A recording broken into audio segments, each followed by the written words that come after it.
لیکن ہماری مائیں بہنیں کیا کرتی؟ آج کی تاریخ میں بے پردہ مارکیٹ میں بال کھلے ہیں، ہونٹوں میں لپسٹک لگا کر اپنی خوبصورتی کو دوسروں کے سامنے ظاہر کرتی ہو۔ یاد رکھو، مرو گے لپسٹک لگا کر غیر محرم کے سامنے جاتی ہو، کل قیامت میں تمہارے ہونٹ کاٹ دیے جائیں گے، تمہارے ہونٹ موٹے ہوں گے، بدصورت ہوں گی تم۔ اور اگر آپ کا بال کھلتا ہے مارکیٹ میں تو کل قیامت میں ایک ایک بال تمہارے اکھاڑے جائیں گے اور تمہیں گنجا اور ٹکلا بنا دیا جائے گا۔ میری ماں اور میری بہنوں، آپ کو اللہ نے خوبصورتی دی ہے، آپ خوبصورتی کو چھپا کر رکھیں۔ آپ لپسٹک لگانا چاہتی ہے، آپ پاؤڈر لگانا چاہتی ہے، آپ کریم لگانا چاہتی ہے، جو جائز ہو ان پروڈکٹ کا استعمال کیجئے۔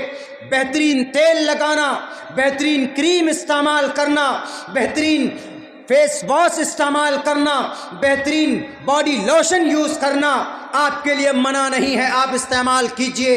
شرعی اعتبار سے جو پروڈکٹ جائز ہیں آپ وہ لگائیے، لیکن اپنے شوہر کی رضامندی کے لیے لگائیے، اپنے شوہر کو خوش کرنے کے لیے لگائیے گا۔ تو آپ اپنے شوہر کو خوش کرنے کی غرض سے لگاتے ہیں تو کل قیامت میں آپ کا ایک درجہ بڑھ جائے گا۔ لیکن اگر آپ کی یہ نیت ہے کہ اپنے بھڑکیلے لباس پہن کر، منہ میں لپسٹک لگا کر اور اپنے شکل میں پاؤڈر لپیٹ کر گوری بن کر جائیں گے، نوجوان دیکھیں گے، میرے پیچھے پڑیں گے اور مجھے لائن دیں گے، تو ایک بات یاد رکھو، اللہ کے رسول کی، فرشتوں کی لعنت آپ کے اوپر ہوتی ہے۔ اللہ نے خوبصورتی دی ہے، یہ خوبصورتی پردے میں اچھی لگتی ہے، باہر میدان میں اچھی نہیں لگتی۔ میرے بھائیوں، میری ماں بہنوں، اللہ نے آپ کو ماں بنایا ہے، آپ کے پیٹ میں آپ کا بچہ ہے، تو آپ صبح شام قرآن کریم کی تلاوت کیجیے، آپ نماز پڑھیے، آپ موبائل دیکھتے ہیں تو تلاوت سنیے، وہ آپ گانے مت سنیے کٹرینہ کیف کی، سلمان خان کی۔ نوجوانوں، آپ کی جوانی بھی اللہ تبارک و تعالیٰ نے دی ہے تو اسلام کی، شریعت کی تبلیغ کے لیے آگے بڑھانے کے۔ کون ذمہ دار؟ ہمارے ماں باپ ذمہ دار اپنے بچے کے بگڑنے کا۔ ماترمان پترمان چاریاوان پروشو ویدا، پروش جانی بنے گا کب؟ جب ماں اس کی پرورش کرے گی۔ سب سے پہلا مدرسہ بچے کا کون؟ ماں کا گود، دوسرے نمبر پر باپ پتاوان، چاریاوان۔ جب بچہ گھر کے دہلیز سے 5-6 سال کا ہو جائے تو چاریاوان مدرسے میں بھیجیے، مکتب میں بھیجیے۔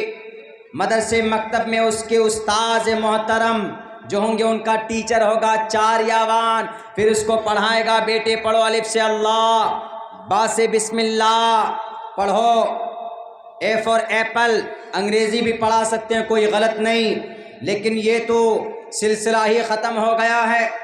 بچہ تھوڑا بڑا ہوتا ہے، کمانے کے لیے کلکتہ بھیج دیتے ہیں، دلی بھیج دیتے ہیں، ساؤتھ میں بھیج دیتے ہیں۔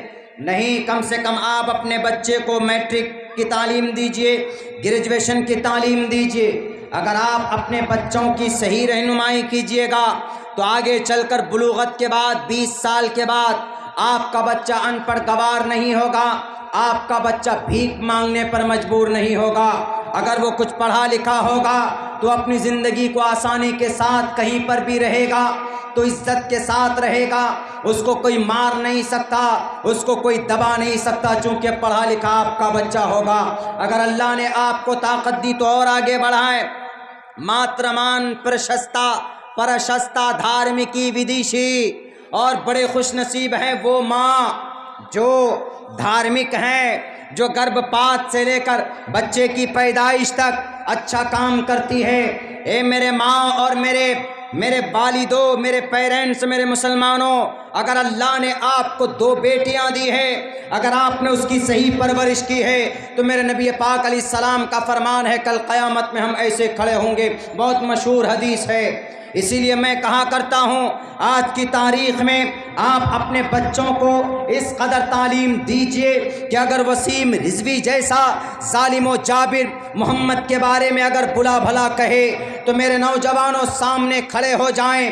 ہمارے بچے ان کے اس غلط عقیدے کو، ان کے اس باطل عقائد کو لوگوں کے سامنے میں ایکسپلین کرے گا. اگر آپ کا بچہ جوان ہے، اگر آپ کا بچہ پڑھا لکھا ہے تو وسیم رضوی سے محمد الرسول اللہ کی عزت و آبرو کو بچائے گا. وسیم رضوی جیسے ملعون سے ابھی آسام کے اندر ظلم فساد بڑھا، ان ظلم فساد سے آپ کا بیٹا آپ کی شریعت کا، آپ کے قرآن کا ایک پیغام بر ہوگا. دنیا کے اندر صحیح پیغام دے گا، تبلیغ کا کام کرے گا. پڑھا لکھا ہوگا تو پولیس والا ہاتھ نہیں ڈالے گا، پڑھا لکھا ہوگا تو کورٹ میں جائے گا تو دو ٹوک لفظوں میں جج سے بات کرے گا.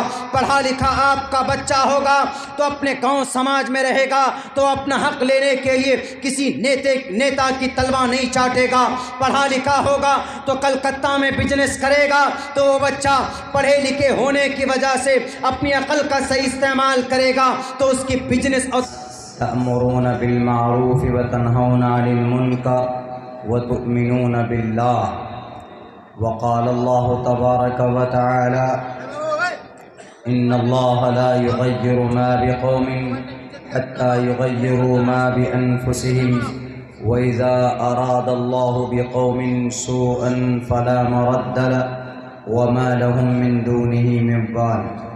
قال النبي صلى الله عليه وسلم أنا خاتم النبيين لا نبي بعدي. وقال النبي صلى الله عليه وسلم من كذب علي متعمدا فليتبوأ مقعده من النار. وقال النبي صلى الله عليه وسلم كفى بالمرء كذبا أن يحدث بكل ما سمع. وقال النبي صلى الله عليه وسلم لا يرحم الله من لا يرحم الناس. وقال النبي صلى الله